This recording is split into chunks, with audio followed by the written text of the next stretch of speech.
There is a moment that stops Western tourists in Kyoto. Not the temples, not the lanterns. It is watching a woman in her late 70s descend a steep stone staircase. No railing, no hesitation, no one walking beside her with an arm extended, and reach the bottom looking as though she simply stepped off a curb. Nobody around her finds this remarkable. That is the part worth paying attention to. In the United States, Canada, and most of Western Europe, the walker has become the expected companion of old age. By the mid-70s, a significant portion of the population relies on one for safe movement. Falls are the leading cause of injury-related death in adults over 65. Leg strength, specifically the ability to rise from a chair, control a step down and stabilize a turn, begins declining in the 50s and accelerates sharply in the 70s if nothing is done to interrupt it. Japan has the highest proportion of citizens over 80 of any nation on Earth, and yet the walker, while present, is far less visible than it is here. The question worth asking is, why?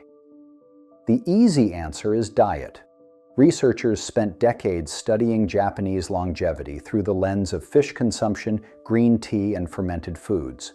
But diet does not explain why an elderly Japanese woman's quadriceps respond to a steep staircase with control rather than fear. That is a muscular question, and the answer is movement, specifically the kind of movement that has been woven into Japanese daily life for centuries, and that most Western adults have never performed systematically in their lives. This is not a secret being revealed, it is a system being translated. 5 exercises rooted in the physical demands of traditional Japanese life that your legs have likely never been asked to do. Before we go through them, there is something you should know. The 5th exercise on this list is the one Japanese rehabilitation physicians return to most often when working with elderly patients who have lost the ability to walk independently. What those physicians have documented quietly over decades is not what most Western clinicians would expect. We will come back to it. Hold it in mind as we go through the first 4. If you are watching this right now, leave a comment telling us your age and where you are watching from. We read everyone. Let us start at the beginning, with the movement that Japanese culture has required of its elders every single day, without calling it exercise at all. Exercise 1, Tachi Suwari, the sit to stand. In a traditional Japanese home, there are no sofas. For most of Japanese history, life was lived at floor level. Meals eaten seated on tatami mats, evenings spent kneeling at low tables, sleep taken on futons laid directly on the ground, which means that every Japanese elder for most of their life has been rising from the floor and lowering themselves back down dozens of times each day without thinking of it as anything other than living. In the West, we gave that movement away. We built furniture that does the work for us. Seats high enough that standing requires almost no effort from the quadriceps, the glutes, or the stabilizing muscles of the hip, and then we wondered why those muscles stopped working. Tachi Suwari means sitting down into a chair and standing back up, but doing it deliberately and doing it without using your hands. That last part is the key. The moment you push off the armrests, you redirect the load away from your legs and the exercise loses most of its value. The hands stay in the lap or cross over the chest. The movement is slow and controlled in both directions. Lowering yourself is not falling into the seat. It is resisting gravity on the way down, and that is where much of the work happens. Begin with 10 repetitions once a day. As the movement becomes easier, increase to 2 sets of 10, then 3. If you cannot yet do it without your hands, use them, but use them less each week, transferring more of the load to your legs over time. The chair is not a destination. It is the equipment. Think about what this movement actually represents. Getting up from the toilet without grabbing the wall, climbing into the passenger seat without someone holding the door open for you, sitting down at a restaurant without having to lower yourself in with both hands on the table. These are not dramatic physical feats. They are the invisible architecture of a normal day. And there is a version of life, 5 years from now, 10 years from now, where each one of them requires help, where you wait for someone else to be in the room before you attempt the stairs, where you stop going to your grandchildren's school events because the bleachers are too hard to get up from. That is not an abstract risk.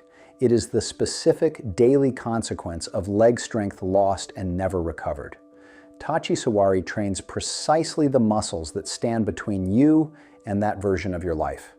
The sit to stand builds the engine. The second exercise keeps the fuel flowing. Exercise 2. Heel raises. Your calf muscles serve a function that goes far beyond walking. Physicians sometimes refer to them as the body's second heart, and that is not a poetic expression. It is anatomical fact. Every time they contract, they squeeze the deep veins in your lower legs and push blood back upward toward the heart against gravity. When those muscles weaken with age, that pumping action becomes sluggish. Blood pools in the lower legs. The feet swell. The legs feel heavy in the afternoon, even when you have not walked far. And the muscles themselves, receiving less oxygen-rich blood, weaken at an accelerating rate. Heel raises interrupt that cycle directly. Standing behind a chair with both hands resting lightly on the back for balance, not gripping, just resting. Rise onto the balls of your feet as high as you comfortably can. Hold for 2 full seconds at the top, then lower slowly back down. The hold is not optional. A fast, bouncing movement rides mostly on momentum. The 2-second hold is what forces the calf to actually squeeze, and that squeeze is what drives the pumping action. The slow lowering, as with the sit to stand, is where a portion of the strengthening happens. Perform 2 sets of 15 repetitions daily. If balance is a concern at first, stand close to a wall and let the fingertips touch it lightly. As your confidence grows, try single leg heel raises. One foot hovering just off the floor while the other works alone. The difference in difficulty is significant, and the single leg version also trains the small balance adjustments that prevent falls on uneven ground. The Japanese connection here is not ceremonial. Traditional footwear, geta sandals, zori, even barefoot movement on tatami, kept the foot and ankle in constant active engagement.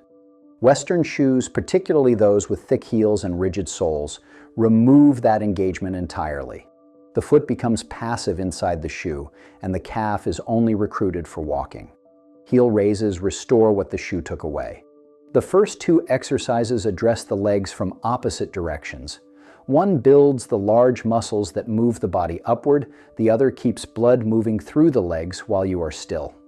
The third exercise targets something that neither of them reaches, the outer hip, which is the structure responsible for keeping each step stable and preventing the sideways drift that turns a stumble into a fall. Exercise 3, lateral hip steps. Japanese rehabilitation physicians have observed something consistent across decades of working with elderly patients who fall. The problem is almost never that the leg gave out going forward. It is that it failed to hold steady going sideways. A slight stumble on an uneven pavement, a subtle shift in weight while turning in a narrow kitchen. The fall happens not because the quadriceps quit, but because the muscle running along the outer hip was not strong enough to catch the movement and correct it in time. Western fitness culture tends to ignore this muscle almost entirely. Squats, leg presses, lunges, these are all forward plane exercises, and they build strength in a straight line. The outer hip lives in a different plane. It is recruited when you step to the side, when you hold yourself upright on one leg while the other swings forward, when your body has to resist a lateral force rather than generate a forward one. Train it, and each step you take has a stabilizing brake built into it. Leave it untrained, and that brake is missing at exactly the moment you need it most. Lateral hip steps are performed standing behind a chair for support. Begin with your feet together, then step one foot out to the side, roughly shoulder width. Pause for a full second to let the standing hip absorb and stabilize the weight shift, then bring the other foot to meet it. Continue in one direction for 10 steps, then reverse. 2 sets in each direction, once daily. The pause is not optional. It is the entire point. Without it, you are simply shuffling, and the outer hip is not being asked to do anything particularly demanding. With it, You are training the precise split-second correction that determines whether a stumble becomes a fall or becomes nothing at all. Exercises 3 and 4 may seem to be addressing the same problem from slightly different angles. They are not. The lateral step trains the muscles that stabilize you against sideways force. The fourth exercise works on something different entirely: the ankle joint itself and the nerve signals that tell your brain where your foot is in space before you have consciously looked at it. Exercise 4. Ankle circles. Western medicine spent years treating ankle weakness as a mechanical problem. If it is unstable, brace it. Wider shoes, ankle braces. Anti-slip socks. Support it from the outside. What that reasoning missed is that the ankle is not just a hinge. It is a sensory organ. Packed into the soft tissue around the ankle joint are thousands of tiny nerve endings that continuously track the position and angle of your foot and send that information to the brain at extraordinary speed.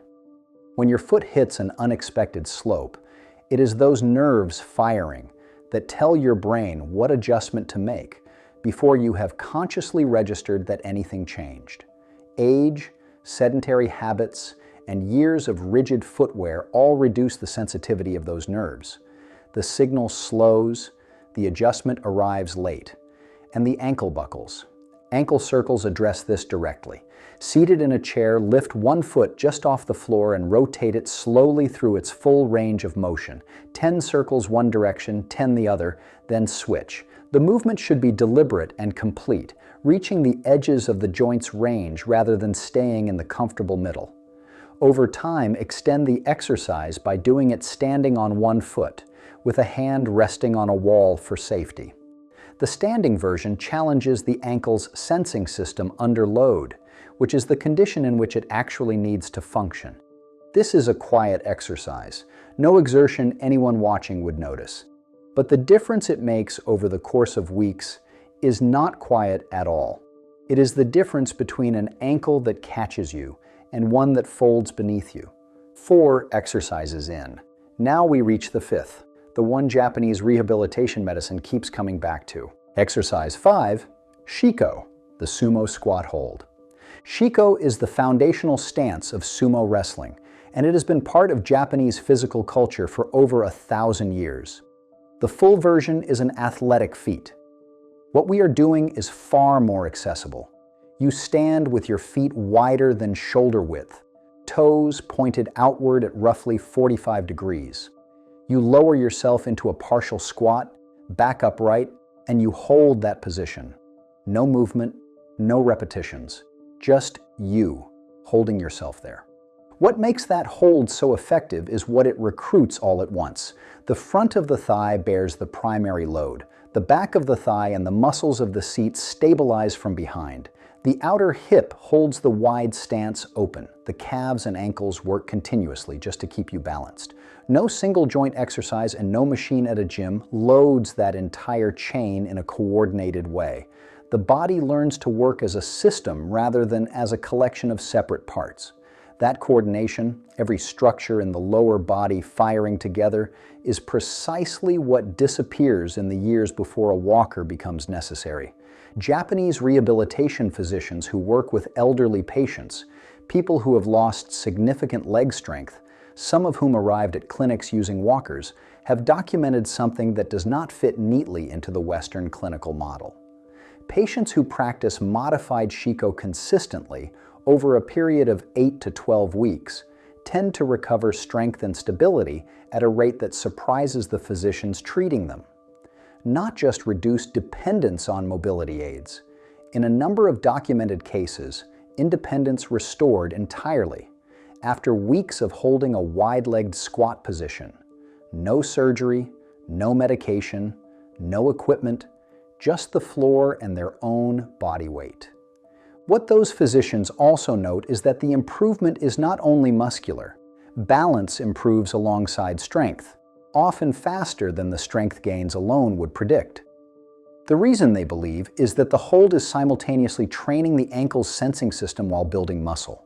Those same nerves we discussed in exercise 4 are being tested while bearing full body weight, which is a far harder challenge than the seated ankle circles alone. Practiced together, these two exercises work on the same underlying system from different angles. To begin, hold the position for 20 to 30 seconds, rest, and repeat twice more. As your strength builds over weeks, work toward 3 holds of 60 seconds each. If the wide stance is uncomfortable at first, bring the feet slightly closer together and widen gradually over time. The goal is not depth. A quarter squat that you can hold with a straight back is more valuable than a deep squat that forces your torso to collapse forward. Form matters more than range. Now, let us bring this home. Tachi Suwari, the sit to stand, is first. It rebuilds the strength you need to rise from any surface without help. Heel raises are second. They keep the blood moving through your legs so the muscles stay fed. Lateral hip steps are third. They train the outer hip to catch a sideways stumble before it becomes a fall. Ankle circles are fourth. They sharpen the nerve signals that tell your brain where your foot is and what to do about it. And Shiko is fifth. It loads everything at once as a system the way your body actually needs to work. Full dosage details for all 5 are written out in the description below. Save it or share it with someone who could use it. 20 minutes a day, most days of the week. That is the commitment. The Japanese elders moving through Kyoto without walkers did not get there through exceptional genetics. They got there because their lives asked something of their bodies every day without stopping. These 5 exercises ask the same thing. Start with whichever one feels most accessible to you right now. Which one will that be? Leave it in the comments below. And if someone came to mind while you were watching this, share it with them. It costs nothing, and it might matter more than you think. We will see you in the next one.